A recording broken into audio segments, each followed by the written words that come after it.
Well, good afternoon, ladies and gentlemen. I'm retired Major General William Seeley, your 37th Commandant of Cadets, and truly it is an honor to be with you here today.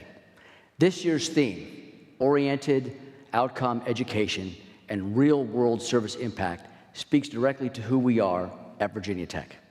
It reflects our enduring commitment to ut prosum, that I may serve, and to develop leaders who are prepared to lead, trusted to serve, and committed to giving back in all the communities they reach.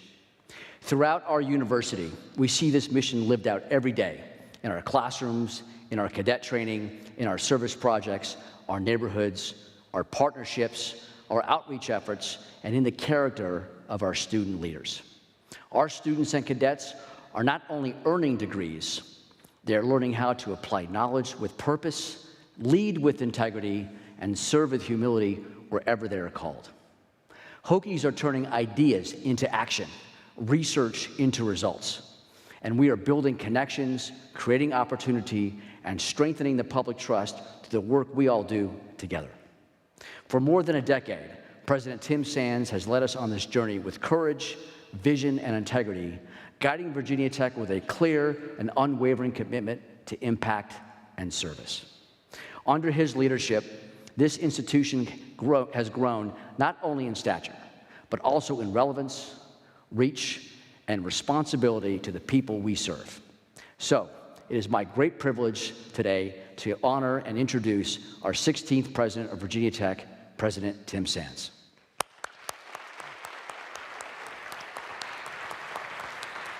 Thank you. Thank you, General Seeley, and thank you to the Heidi-Tidies for starting things off with an invigorating performance. Welcome to everyone here in the Virginia Tech Center for the Arts, and to those watching us online, especially those watching from our campuses in Roanoke and the greater Washington, D.C. area, and Virginia Tech locations across the country and around the world. I want to recognize the Virginia Tech Board of Visitors led by Rector John Rokovich. Board member Nancy Dye is here with us in the auditorium this afternoon, along with faculty representative Justin Limkuhl, staff representative Amber Hagan, and undergraduate student representative Thomas Feely. AP faculty representative Marlena Lester and graduate student representative Katie Gregg are joining us virtually. Please join me in recognizing and thanking the Virginia Tech Board of Visitors for their leadership.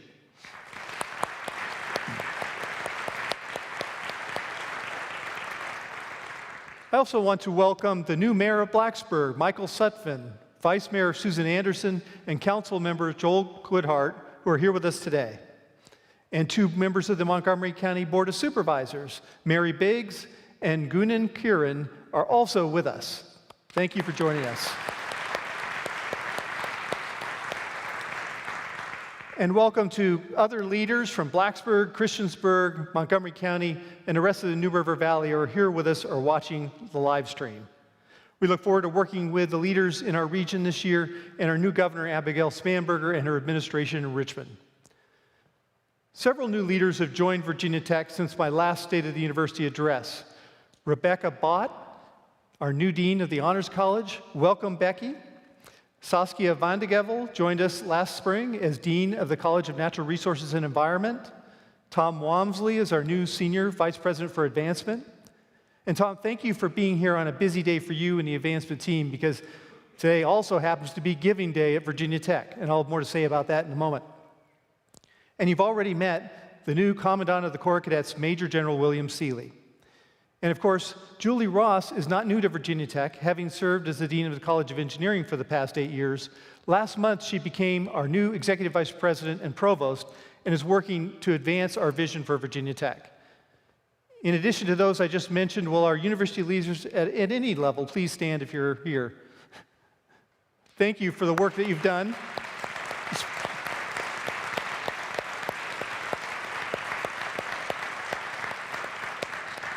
Thank you for the work that you've done, especially over the last year, to support our mission, our students, our faculty, and our community. Today, the state of our university is engaged, energized, optimistic, and prepared to move ahead in 2026 with a focus on serving our students and our communities, delivering meaningful and measurable impact and value, and engaging new partners and building public trust in the value of our approach to higher education.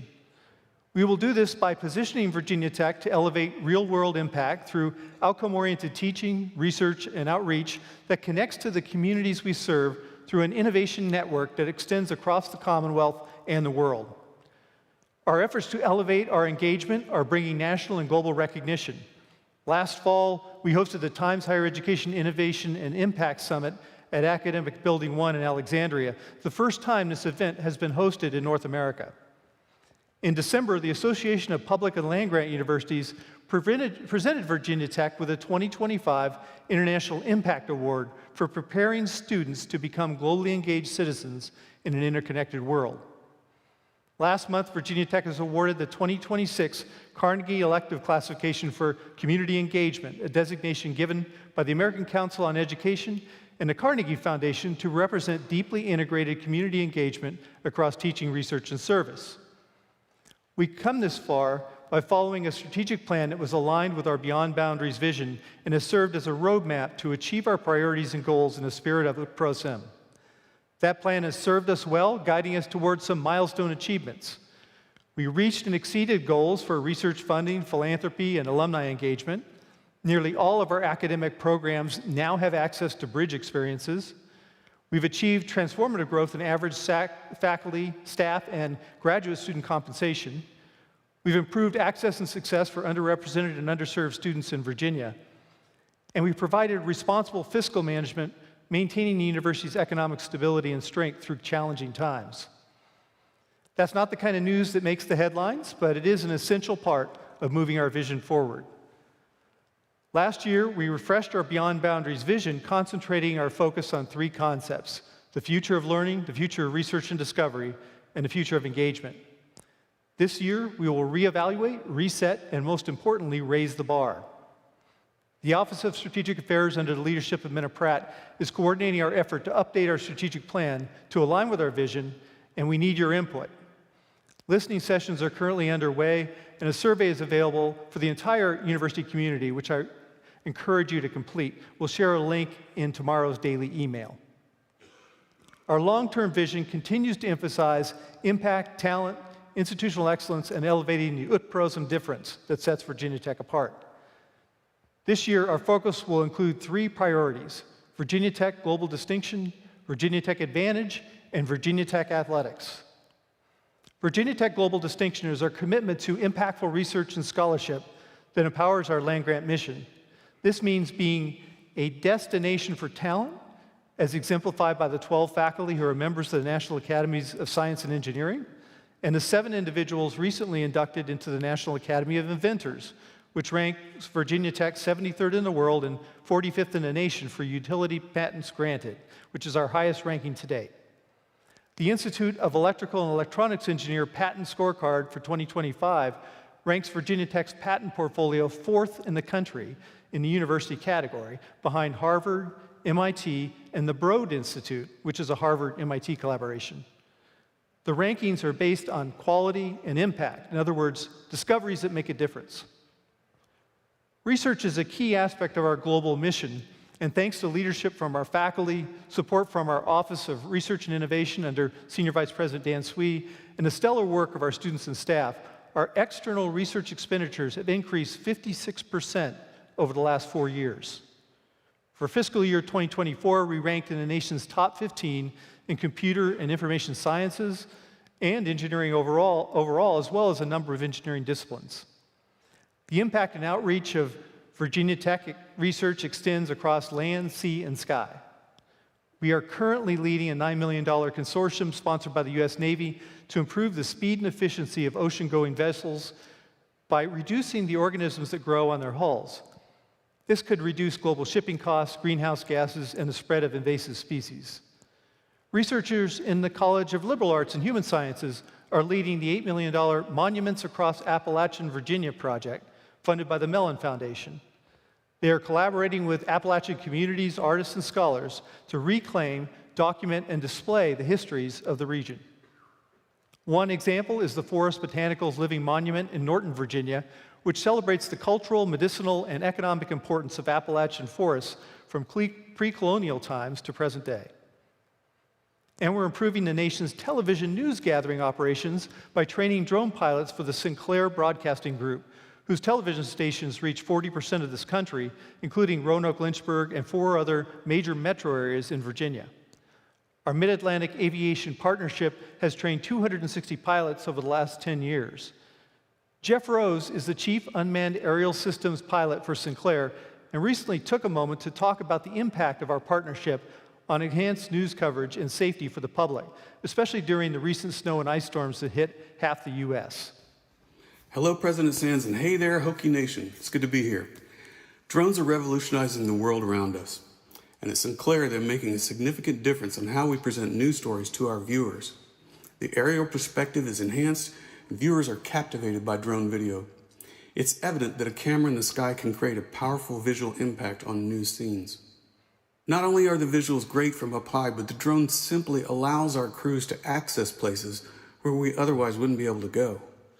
For instance, when the roads are washed away at like Hurricane Helene aftermath in North Carolina, or things like difficult to access tornado coverage in Tulsa, or even something simple like flooding in Green Bay, which, it's an impressive scene. There's no way we could drive over there. We operate drones in the national airspace all across the country, and we take that responsibility very seriously. The training provided by Virginia Tech lays the foundation for a robust safety culture within our drone program. Many of our pilots are new to drone flying, and the training equips them with the skills to be both productive and safe pilots. This training prepares our pilots for challenging situations they might get into in the field by creating them and practicing in a controlled environment at the Kentland farm where we train. Being able to get this extensive training is invaluable for our drone program. Something new this past year, in collaboration with Tombo Jones and his team at the Mid-Atlantic Aviation Partnership, Sinclair's obtained a declaration of compliance for Category 2 Operations Over People from the FAA. This achievement means that our pilots can legally and safely fly over people to capture video footage of news stories that otherwise wouldn't be possible. We have a long-standing relationship with Virginia Tech, and we want to express our gratitude for their continued support and their guidance. Thank you. President Sands? Thank you, Jeff. Virginia Tech is proud to help provide this important service to our communities and around the country. Virginia Tech's spirit of discovery reaches all the way to the phone in your hand right now. Have you wondered why it's so difficult to put it down? At the Fralin Biomedical Research Institute at VTC in Roanoke, Dr. Reed Montague and his team are measuring how the neurotransmitter dopamine can rewire our brains to drive increasing use of phones and social media as we look for social connections. An essay in the New York Times this week featured Dr. Montague's work and how we can use these discoveries to protect our children, ourselves, from the social media trap. We're also looking to improve healthcare in ways that could reach across the Commonwealth and the nation. If you've ever had trouble getting an appointment with a doctor, you may be experiencing a growing physician shortage in Virginia. Projections suggest the Commonwealth could have a 4,000 doctor deficit by 2030. We are advancing plans to expand the Virginia Tech Carilion School of Medicine in Roanoke, including conversations with the Virginia General Assembly about a new building that would double medical school enrollment to 400 students. The Fralin Biomedical Research Institute continues to extend its reach with more than 40 research teams focused on issues like heart disease, cancer, addiction, obesity, and children's health. One example of impact is the Institute's Neuromotor Research Clinic, which has been making a difference in the lives of children with cerebral palsy and other movement disorders for more than a decade. Kaya Shapiro is one of those children. She had a stroke before birth, which weakened the left side of her body. She worked with the clinic to strengthen her left side, making it possible for her to play tennis and start a photography business as a teenager. Her life recently took another big step when she was accepted by the University of Minnesota Medical School. Kaya joins us today from Minneapolis. Welcome, Kaya, and congratulations on the start of your medical career.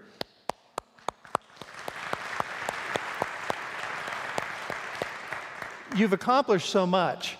How did Virginia Tech's Neuromotor Research Clinic support your success? Well, first, thank you for having me today, President Sands. I guess I would say that they helped me from the beginning. I was 13 months old when I started working with my therapist, and they helped me do things like, feeding myself or getting myself dressed. So simple tasks, one could say. And then that over time, that turned into other things, like tying my shoes or playing tennis.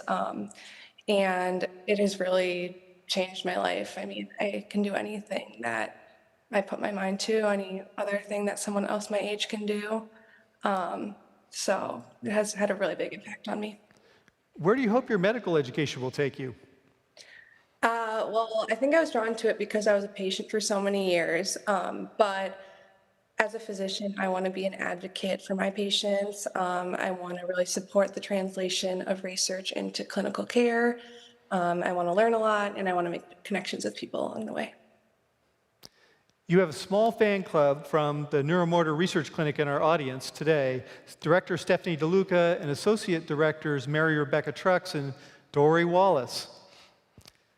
After working with you for so many years, I know they're proud of what you've accomplished. What message do you have for them today? Hi, guys. I just want to give you all a big thank you.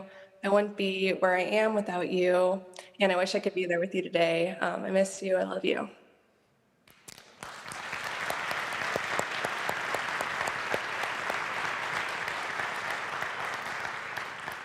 Thank you, Kaya, and good luck in medical school and the amazing career that will follow. And let's recognize the Neuromotor Research Clinic at FBRI, which has helped more than 200 children.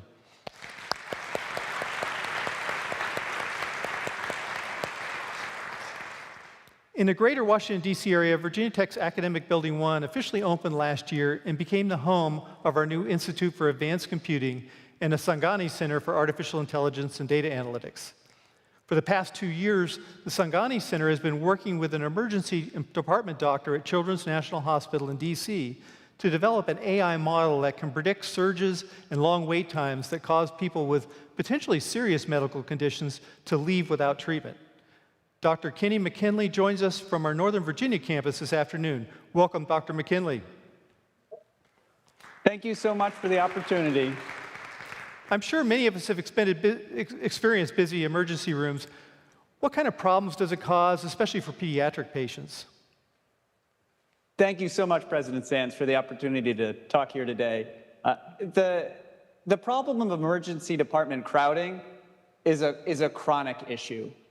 For children's hospitals, crowding is usually worse when there's a spike in circulating respiratory illnesses. For example, with the end of pandemic-era quarantine restrictions in 2021, we had the flu, RSV, COVID triple-demic, which led to surges of care. And for us in emergency departments across the country, longer wait times and crowded waiting rooms. We knew we had to do more to address crowding when we saw a persistent pattern in high acuity patients leaving without being seen. These are patients who have already been identified by an experienced triage nurse as truly having an emergency condition, and they were leaving the hospital before an evaluation or treatment by a provider. The pattern continued in 2022 and 2023, and with scarce resources and doctors and nurses already working extra shifts, we needed to be able to predict when ED crowding would be so bad that we might see children with real emergencies leaving before their conditions were addressed. How have AI and the Sangani Center helped to address this problem so far? Researchers and students at the Sangani Center helped us create an AI-driven solution to emergency department crowding. Specifically, we developed a model that predicts when we will see elevated numbers of high acuity patients leaving the emergency department without being seen.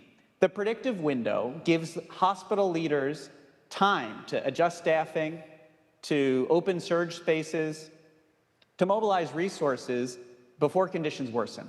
And the forecasting experts who are world-class at the Sangani Center, they've helped us rigorously evaluate model performance. So operations leaders at Children's National can have confidence when using an AI model to make same-day staffing decisions.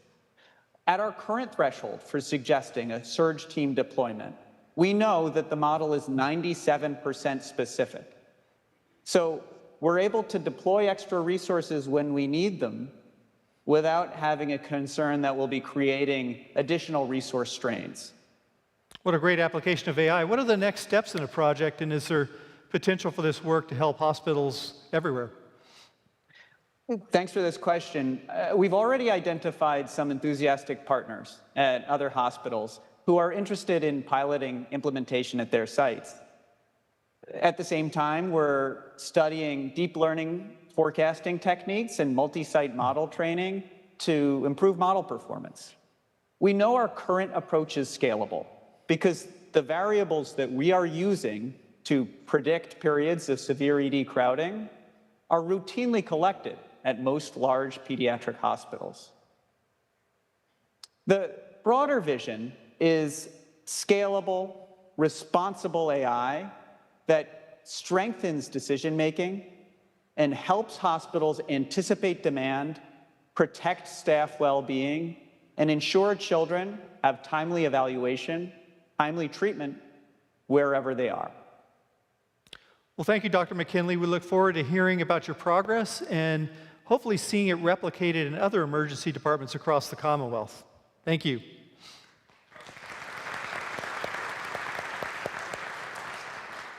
The stories you just heard about Kaya Shapiro, Jeff Rose, the Appalachian Monuments, Dr. McKinley, and Reed Montague are important because they illustrate what Virginia Tech Global Distinction is really about.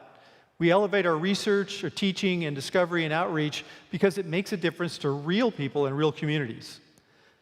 Think about the communities Kaya will serve when she becomes a doctor, and the people who will get critical information from Sinclair's Broadcasting's fleet of drones, and the patients who will receive timely emergency medical care at Children's National Hospital. Global Distinction supports our land-grant mission to make a difference in people's lives. Virginia Tech Advantage is a strategic priority because we want every Virginia student to have access to the full Virginia Tech experience without financial barriers. According to the college scorecard, Virginia Tech is ranked 7th among large public universities for median income of graduates 10 years after starting college at $82,000. We are second in the country for public land-grant universities. Of the top 10 on this list, Virginia Tech has the highest net price for low-income students, nearly twice the median of these peer institutions. Virginia Tech Advantage is our effort to address this challenge, making it possible for low-income students to stay on track toward graduation while participating in research, study abroad, and learning through paid internships. I'm proud to say that we are ahead of the pace to raise $500 million in philanthropic support. We've raised more than $100 million in the first 2 years of this initiative. The average net price for Virginia Tech Advantage students dropped nearly $2,000 last year, and we are providing important bridge experiences, career counseling, and access to professional networks that will help facilitate success after graduation. Our scholar support team is now advising and mentoring 4,500 students, up from 1,500 2 years ago. We're on track to double the number of Presidential Scholar Initiative students. Paid on-campus internships have increased 167%, and research fellowships have increased 100% in the last 2 years. Last year, we awarded nearly $500,000 in study abroad scholarships. And over the past 5 years, we've assisted more than 1,000 students in need through the Student Emergency Fund. I look forward to seeing a measurable increase in success and well-being of our Virginia Tech Advantage graduates. So Global Distinction and Virginia Tech Advantage are about impact, and so is the third strategic priority that we are elevating this year, Virginia Tech Athletics. When I came to Virginia Tech in 2014, we launched a Gallup survey of alumni to learn more about the relationship between the student experience and well-being later in life. Former student athletes reported substantially higher well-being in the dimensions of career, social, financial, physical, and community. They were on the same level as the Virginia Tech Corps cadets. This reinforced my belief that college athletics is a unique leadership experience that develops skills for successful lives and careers. At Virginia Tech, intercollegiate athletics is foundational to our regional economy. It creates indelible connections between students, alumni, and the university. Athletics expands our national brand, and illuminates the importance of the durable skills that our student-athlete experience reinforces as a foundation for leadership and well-being in later life. Last year, the changing collegiate athletic landscape gave us a choice: step back or rise to meet the opportunity. We rose. I want to thank the Board of Visitors for their vision and support, and Athletic Director Whit Babcock for his leadership.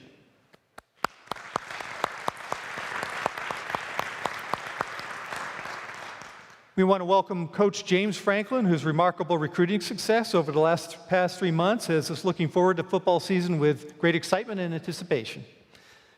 And let's have a round of applause for the student athletes who are currently competing this semester in basketball, wrestling, swimming and diving, track and field, baseball, softball, golf, lacrosse, and tennis.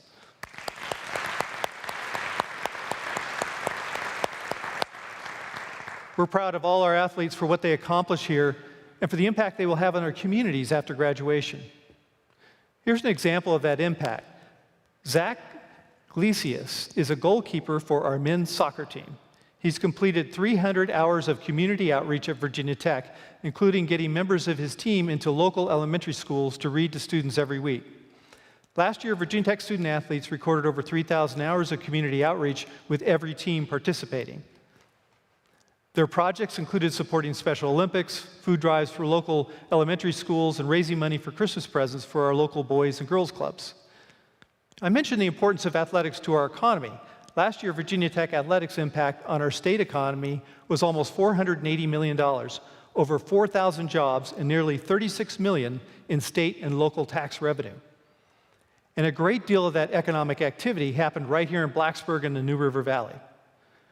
Those figures are part of a new report by the Tripp Umbach research firm measuring Virginia Tech's economic impact on the Commonwealth in fiscal year 2025. The full report is being released on the Virginia Tech News website today, and here are a few highlights. Our Blacksburg campus has an economic impact on Virginia of $3.4 billion.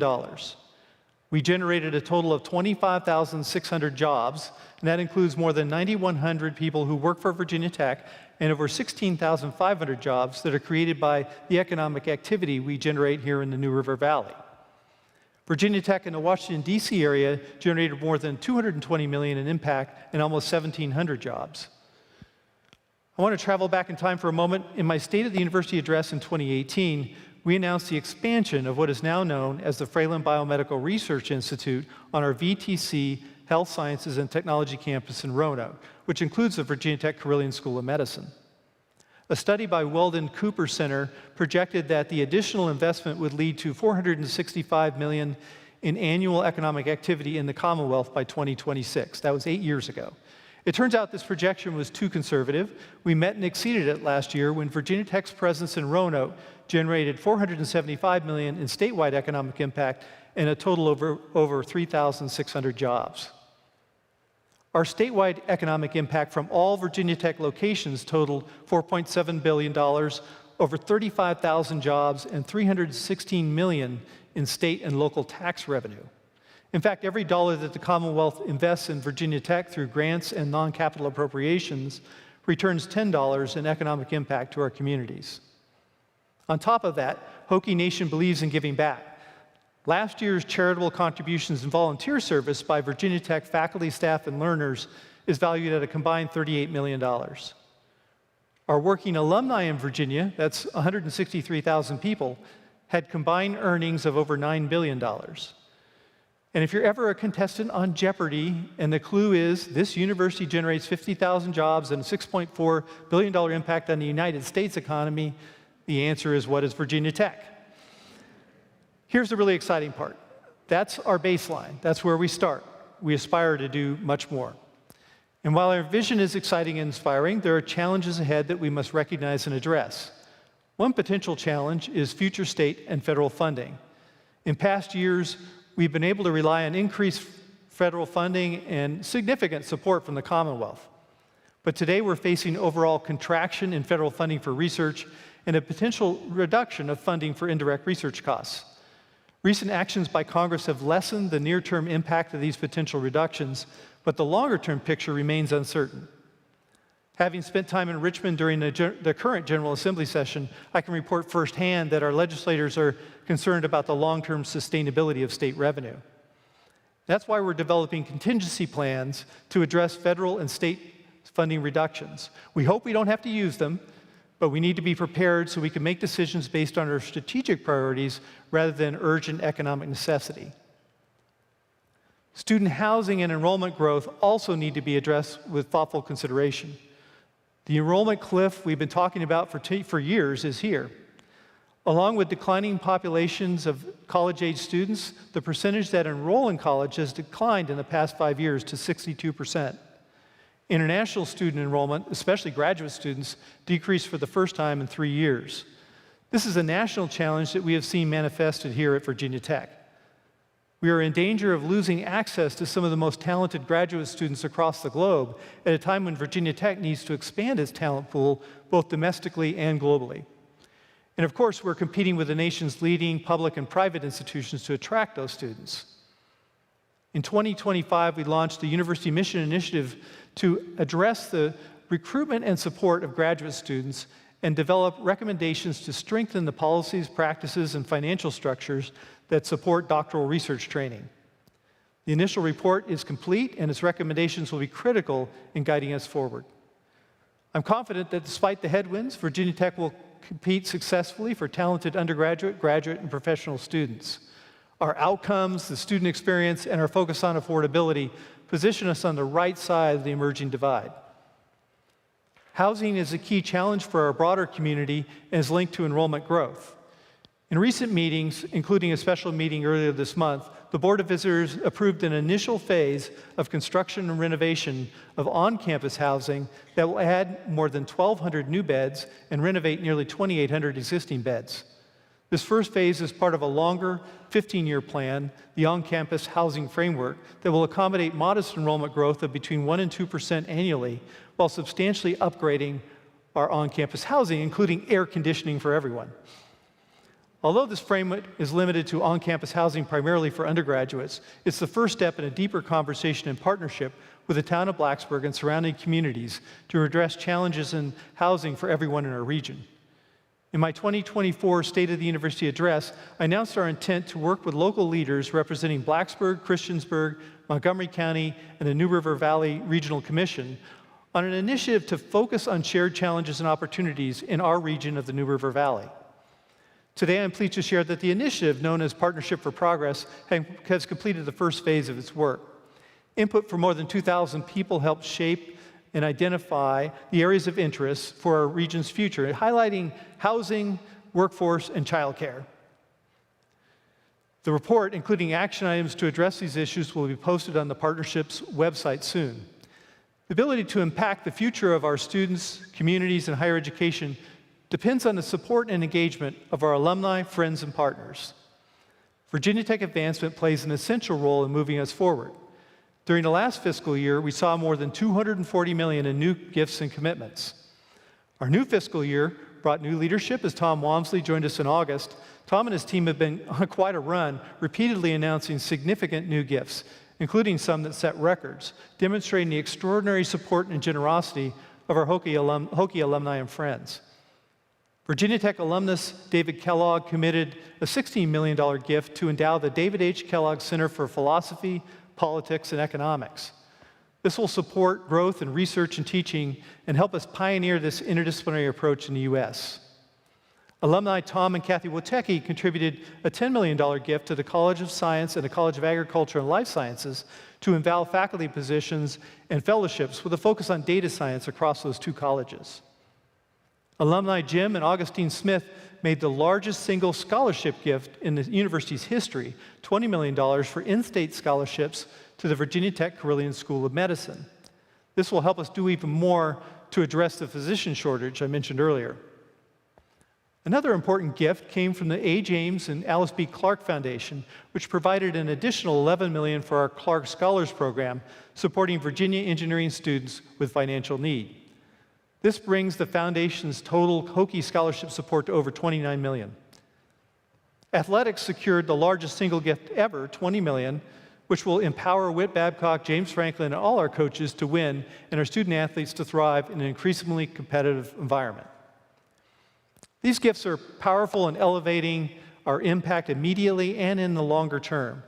The endowed gifts managed by the Virginia Tech Foundation are key to the long-term growth and resilience of Virginia Tech.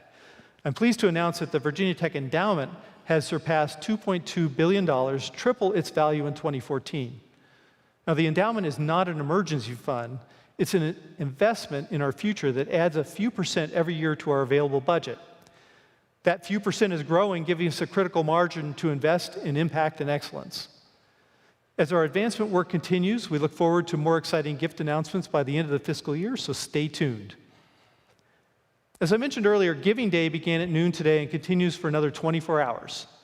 Our first Giving Day 6 years ago engaged more than 4,300 donors for $1.6 million. This year, 24,000 Hokies raised $21 million this last year. You note that we've conveniently placed a QR code on the screen if you'd like to participate right now. And don't worry if you miss it, we'll put it back up later. Giving Day events are underway across campus, including Squire's Student Center, where students are raising money because it directly impacts their education, and we're deeply grateful for every gift. I'd like you to meet some students who are thriving and fully engaged in the Virginia Tech experience with the support of Virginia Tech Advantage and Hokie Nation's generosity. Please welcome to the stage Annie Fritsch, who studies philosophy, politics, and economics, also known as PPE, at the aforementioned Virginia Tech's Kellogg Center. Used Kuram is a computer engineering student studying chip scale integration with a minor in biological engineering. And Jay Lee Lederhaus is majoring in landscape engineering architecture with a focus on hands-on learning that emphasizes the human experience.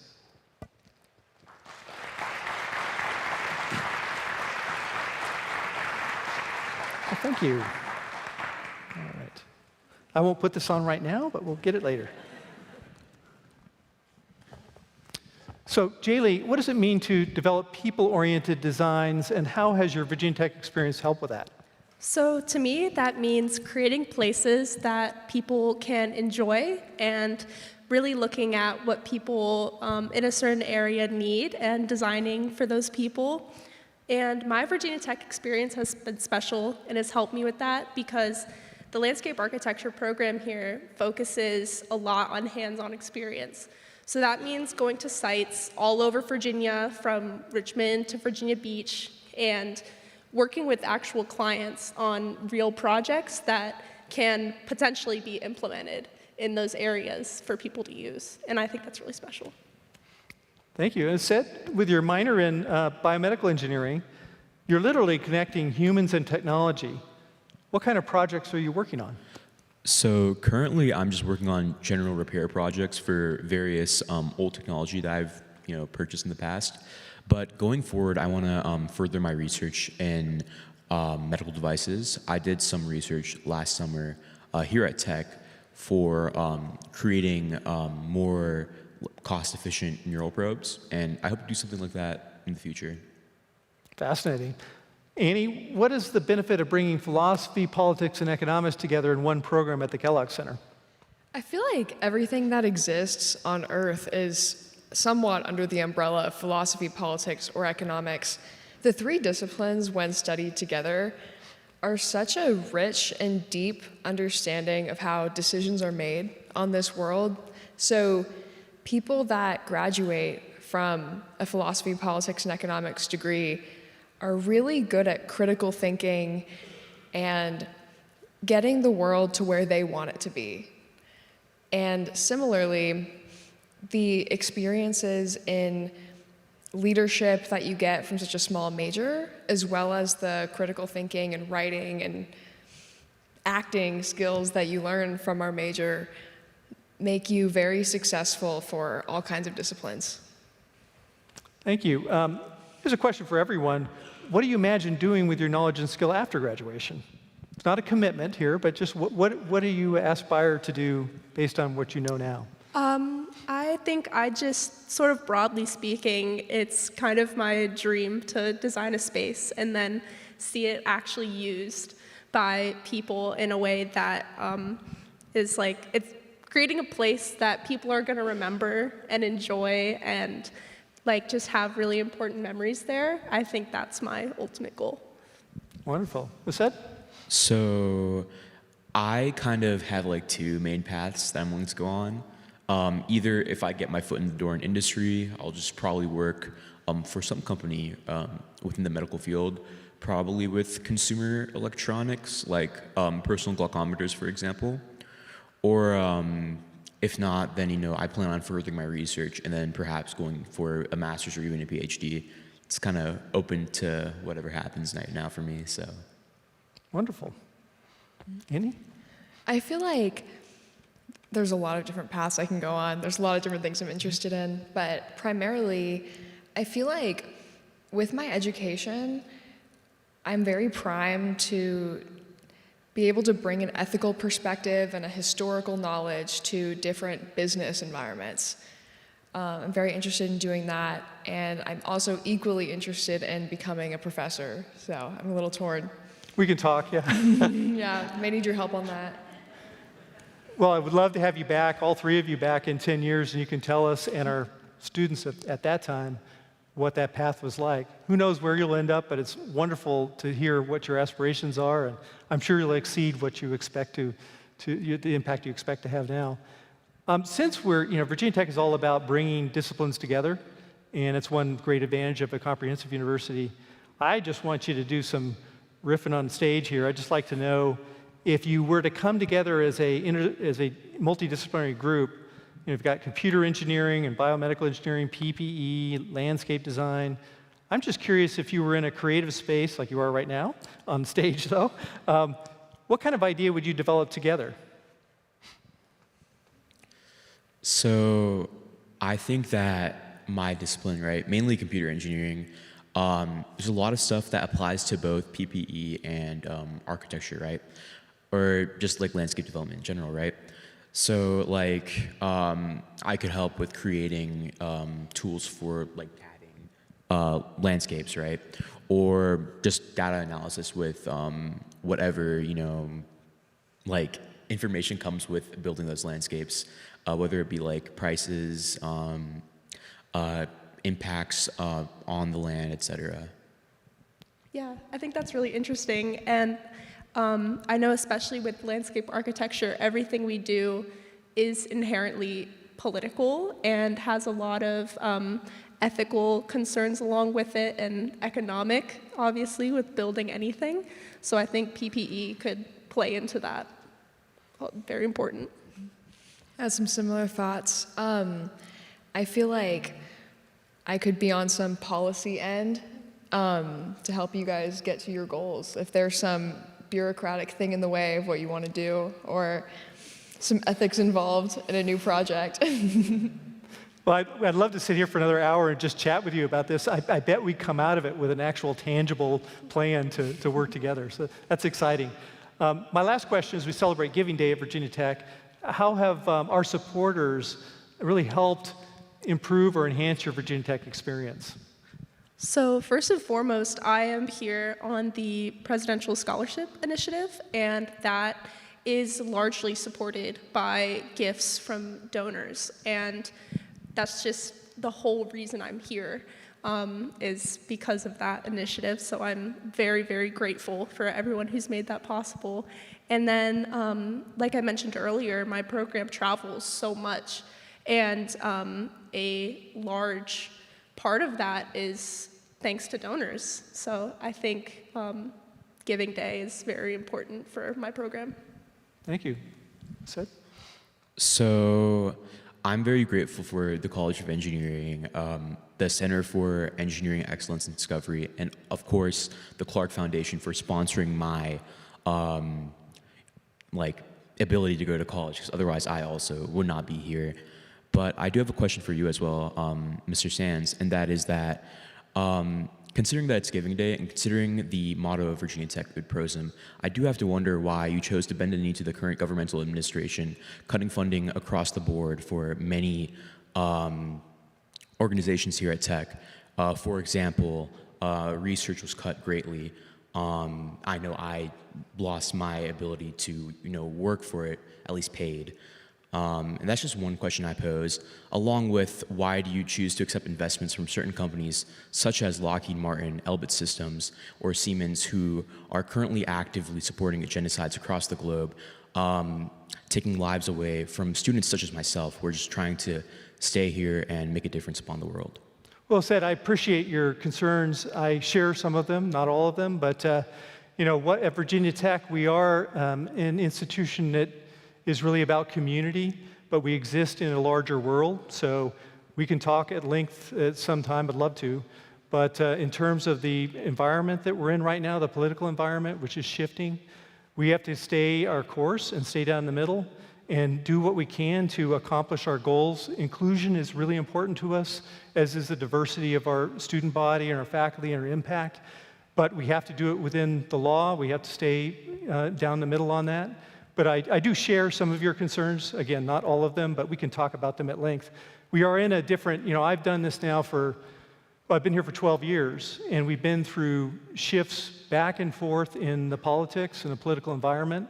And we've tried to keep it down the middle, ensuring that we have provided an environment where students have access to the resources they need, as you do, to be successful in later life. And we'll continue to adapt as we need to adapt, but we're so glad you're here.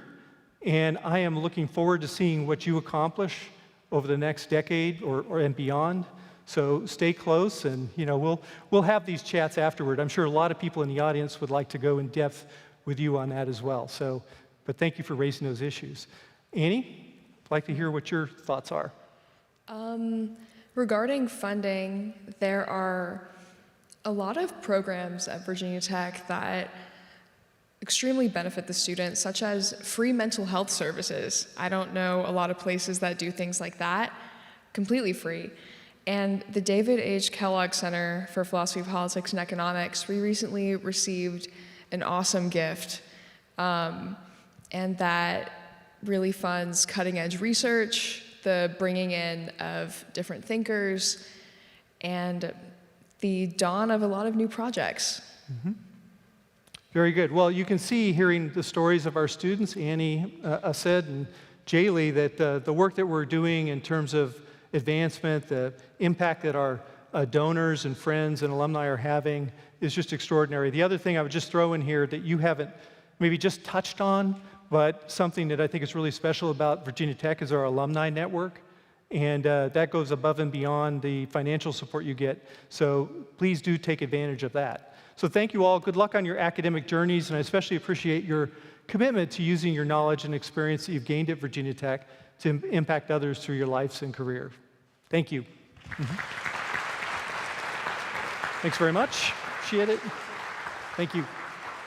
Thank you. So that conversation demonstrates the kind of impact we hope to have and expand across the Commonwealth and beyond and through the Virginia Tech Innovation Network. Public land-grant research universities are the model for the coming decade. Deep partnerships and community engagement are the antidote to public doubt in higher education. And universities deeply rooted in public service will rise to the top of the class. That's us. Many of our peers aspire to be Virginia Tech, and we will proudly lead the way. The Virginia Tech Innovation Network embeds all three mission areas in the communities we serve, thematically aligned with those needs in the communities. Our agricultural research and extension centers have been performing as nodes within this model for over 100 years. Our sites in Roanoke, Alexandria, Arlington, Newport News, and Riva San Vitale are examples of more recent nodes in the network. As we activate the Virginia Tech Innovation Network, we are taking this modern model for an engaged university to another level. It's not going to be easy to realize the promise of a network that is much greater than the sum of its nodes, but that must be our focus. I'll be working with Provost Ross, who led the effort to connect our Northern Virginia hubs in Blacksburg, Lance Collins, who was recently named Vice President of the Greater Washington, D.C. area, and former Provost Cyril Clark to begin implementing our vision for the network this year. This afternoon, we've seen and heard examples of the many ways Virginia Tech is impacting real people, improving lives, and serving communities. We can and will do more. We continue to aspire to move beyond the perceived boundaries and secure Virginia Tech's future as a global leader in public higher education. Our vision is clear, our community's ready, so let's go Hokies. Thank you.